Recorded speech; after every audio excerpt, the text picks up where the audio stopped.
Hi, this is Jennifer, and I'm just going to do a little recap of the kickoff session we had on Saturday morning about our wellness challenge, the other 23 hours.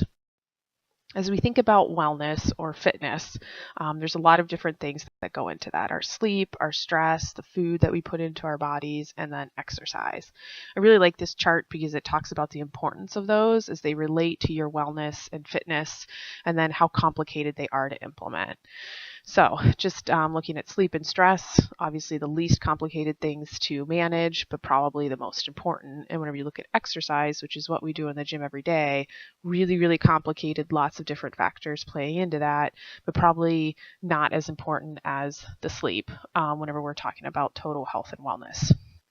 So thinking about this really challenges about the other 23 hours you aren't in the gym. And I know for some of you that's more like 20 hours, but it's the time you're spending when you're not under the coach's purview training in the gym. So we broke this up into 3 categories of stress, nutrition, and activity just to help frame it up for you. First being stress, and this is where we're balancing everything that's going on in our life and all the demands that are put on our time and our energy.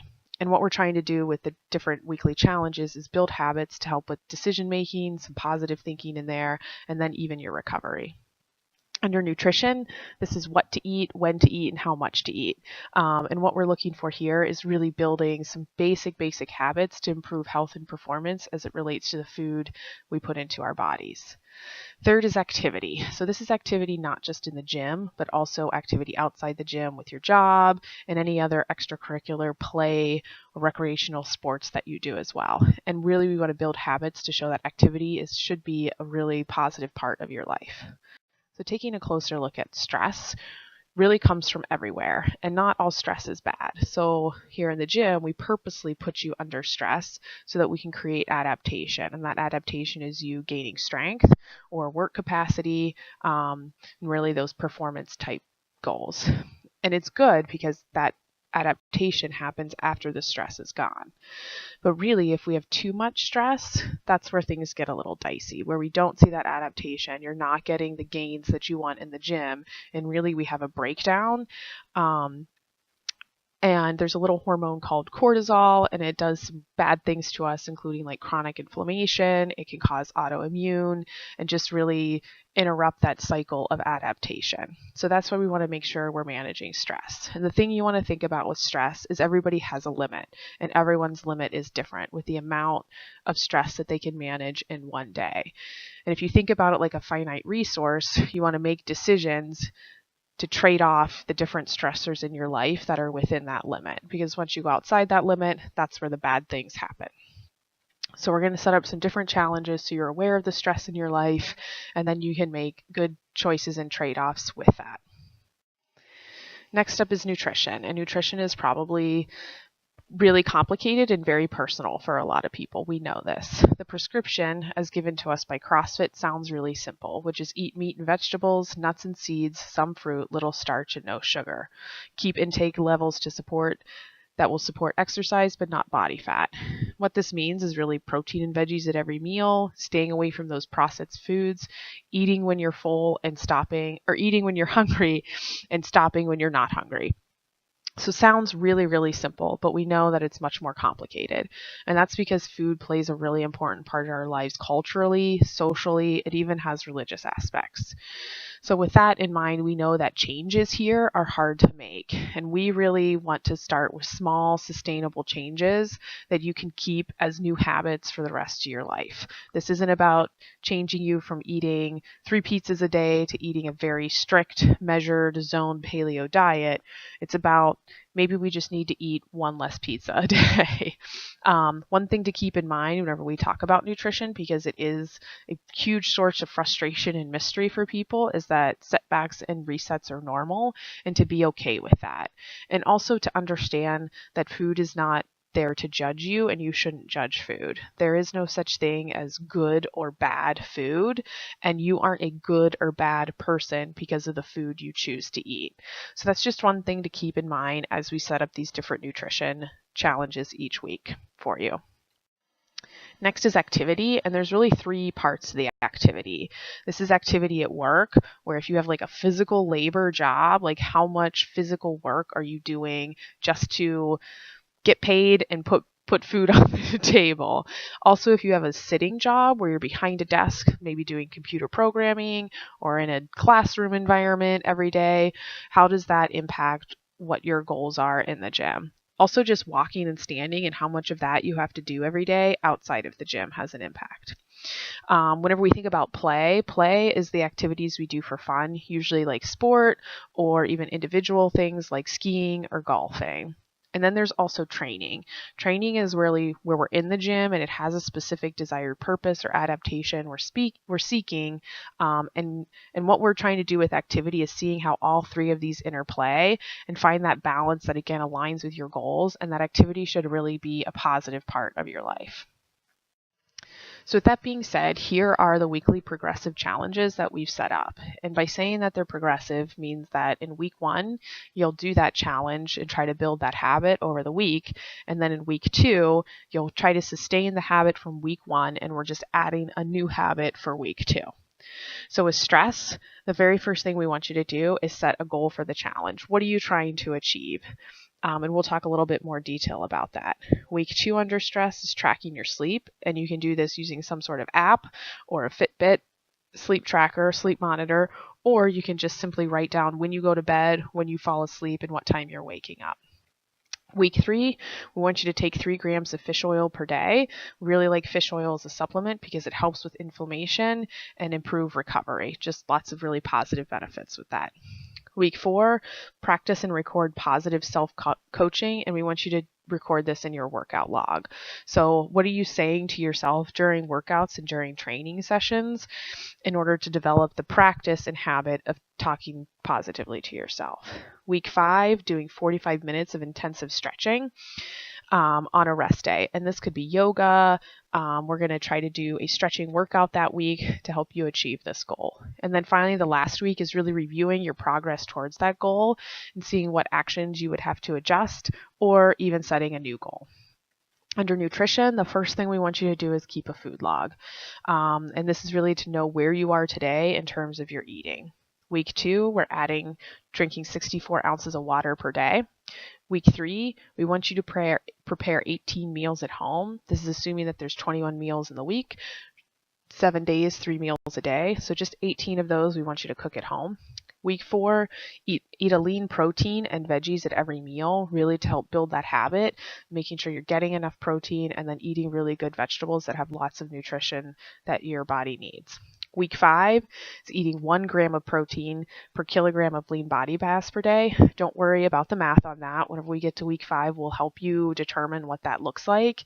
This is probably the first time that we're introducing any sort of prescription for quantity of food. So this might be the most challenging week for a lot of people. And then finally, in week 6, we want you to eliminate sugar and alcohol for your diet. Yes, that's all sugar, and yes, that's all alcohol, and yes, it's only a week. We think you can do that. Under activity for week 1, what we want you to do is just log your steps and how much you're walking or not walking every day. On week 2, we want you to incorporate 10 minutes of stretching every day. We'll give you some tips and tricks on ways to do that. And a lot of this is to counterbalance some of the sitting that those of you in sitting jobs have. Week 3 is train or play 5 days a week. So what this means, if you're in the gym 3 days a week, you're spending another couple days doing something fun and physical. Week 4 is play a team sport. We're going to plan a gym outing to Bryant Park to play some sort of sport, to be determined with that. Or if you're already in a basketball league or a volleyball league, just make sure that you do that week. And then week 5, do the team workout or with someone new. So we'll also, again, have a team workout that week. So come to the gym that day and make sure you talk to somebody you may not normally see and do the workout with them. Week 6 is try a new individual sport. So we're going to plan an outing to Hoosier Heights so that people can try rock climbing, or I might organize a bike ride for those of you who like to ride bikes, so that you'll have an opportunity to try something that's individual and not team. So a little more detail about this first week's challenges. So for stress, setting that one goal, we really want to make sure this is a SMART goal, which means it's specific, measurable, actionable, realistic, and time bound. So specific means that you know exactly what it is. Measurable means that it's something that can be measured. So a lot of people say, hey, I want to be healthier, I want to be fitter. That's not super specific, and there's not a good way to measure that. Next is actionable. So what steps are you going to take to get there? So I want to do this by doing this is a good way to think about that. That it's realistic. Going to the CrossFit Games this year is probably not a realistic games, but if you want to go next year, let's have a conversation about what it would take to get there. And then last, it's time bound. So instead of I just want to be fitter, it's like I want to be fitter by when. So keep that in mind as well.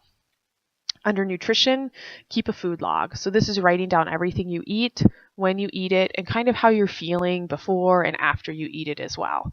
This can be done in paper with a journal. There's lots of good apps out there that we can recommend to you as well. And the idea here is just know what you're eating. Be 100% honest. We haven't asked you to change what you're eating. We just want to know where you are today.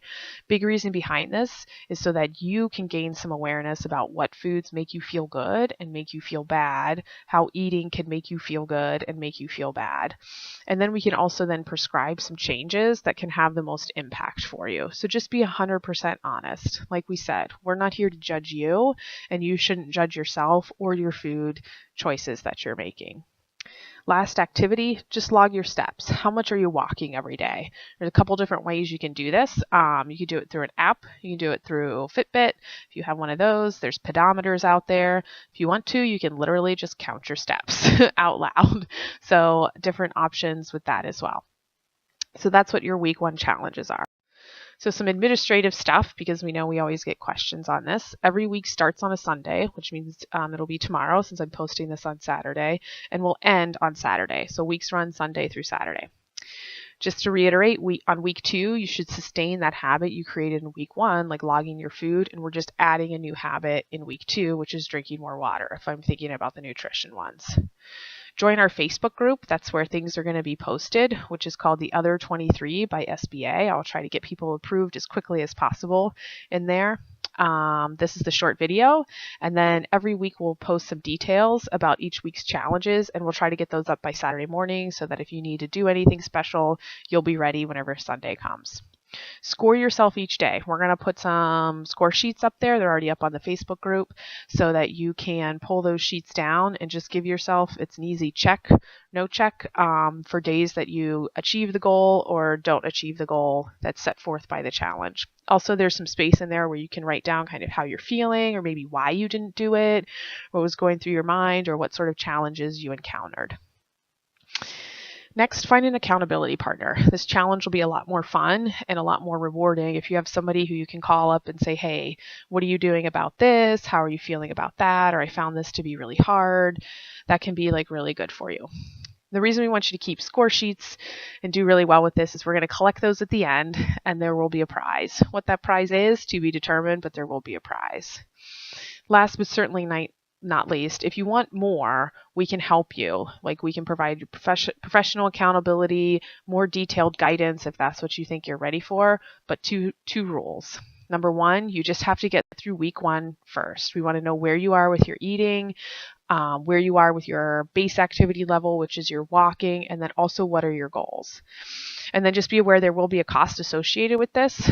For everybody else, if you just want to find your buddy to keep accountability partner, everything else is absolutely free. But if you do want some professional help, we're here for you.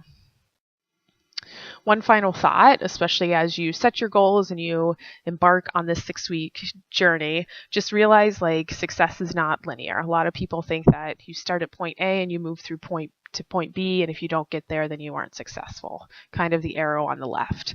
But really what success looks like is a lot more messy, where you're going to have setbacks, you're going to have letdowns, you're going to have huge leaps in performance, and days where you do really awesome, and then other days where you don't do so awesome.